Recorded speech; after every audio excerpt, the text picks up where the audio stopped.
Hello, sports fan. This is Stephen Hill for JustMyPicks.com, and I'll bring you a very special breakdown of the Lions taking on the Giants, a very highly contested NFC game for the week that we have coming up in Week 15. Before I get right into that, make sure you're subscribed to the YouTube channel so you can get all the updates each and every time we make a video at Just My Picks. Without further ado, let's hop right into the game action. Coming into this game, the big play, New York Giants, come off a very hot win against the Dallas Cowboys, in which Odell Beckham bailed himself and the Giants out. You're looking at the extravagant plays that he made during the football game. He didn't drop a couple of passes and muff a punt, but he came back and redeemed himself. You look at the Lions. The Lions right now snuck up in the NFC North, above Green Bay, above Minnesota that we saw, above Chicago even. So you're looking at all these teams in the NFC North and saying, what would exactly they do when Calvin Johnson retired? Well, they've answered it. Matthew Stafford has been coming up big. He hasn't won a lot of games in a traditional way that you think he would, but the Lions defense, Ziggy Ansah, kid taken a couple of years ago in the first round. A lot of people scratched their head, but Ziggy Ansah has not only become one of the best pass rushers in the NFL, the kid's long and lanky. He's getting the job done on the defensive side of the ball. The cornerback play has been an upgrade, if you will, for the Detroit Lions. You're seeing what they're doing all across the board on this defense, and they're playing for their coach. You look at exactly what Caldwell is doing and how he's doing it. And from a coach's position, he's had different teams. You look at the Peyton Manning teams that he had. You look at the team he's had with Calvin Johnson on it. And you look at overall what he's doing to make this team stick together as a family. He's making them feel like it's us against the world, but he's also putting the family first mentality. And that's been a big reason for their success.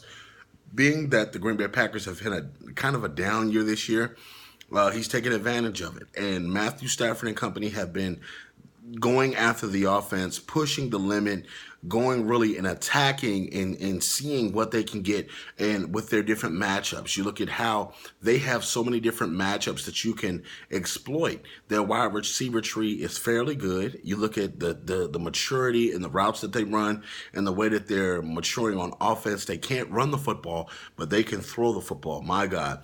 You look at overall what this Giants team can do on defense, how their defense has stepped up the last couple of weeks. Look at what they did against the Dallas Cowboys. They slowed down Ezekiel Elliott. They slow down Dak Prescott. They slow down Dez Bryant. That is something to be cause for concern.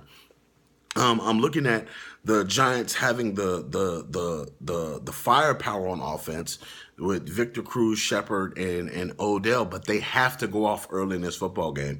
It's going to be a track meet, folks. I think that Eli is going to be throwing a couple of interceptions in this game. I think he's going to get careless with the football, as we've seen him get careless the last couple of weeks. And it's always the bonehead interceptions for Eli. You have to take care of the football if you're going to be winning a championship. You got to realize you're maybe not going to catch the Cowboys overall in record, but you want to be high enough that if they do stumble the last couple of weeks, that you can catch them. So the Giants, I'm looking at this football game and saying, I don't have confidence in them to win this game. Even though Eli and the Giants won that game against the Cowboys, Cowboys gave them a couple of presents late in that football game. They turned the ball over. They turned the ball over on downs when they really could have went for the first down. So I think the Lions in this football game will attack early, attack often, and I think it'll just slightly be too much for the New York Giants. I think Odell Beckham is going to get his as always, but you got to keep in mind, the Lions are going to let Odell get his, but they're not going to let nobody else get theirs. So I'm picking the Lions to win this one in a very high-scoring affair with these two teams. I think the defense is going to be, up and down, may make a couple of stops, may make a good interception or two there, but overall, the theme of the day is going to be offense in this one. I'm picking the Lions to win this one over the G-Man. All you Lions fans, all you Giants fans, leave your comments in the comment section below. Also, check out Just My Picks for all the breaking news on the hottest updates in sports. And as always, check us out next week, Week 16, where we're breaking down some more hot NFL game action. And as always, share this video on your social media platforms so we can debate with you each and every week. Thank you so very much and enjoy.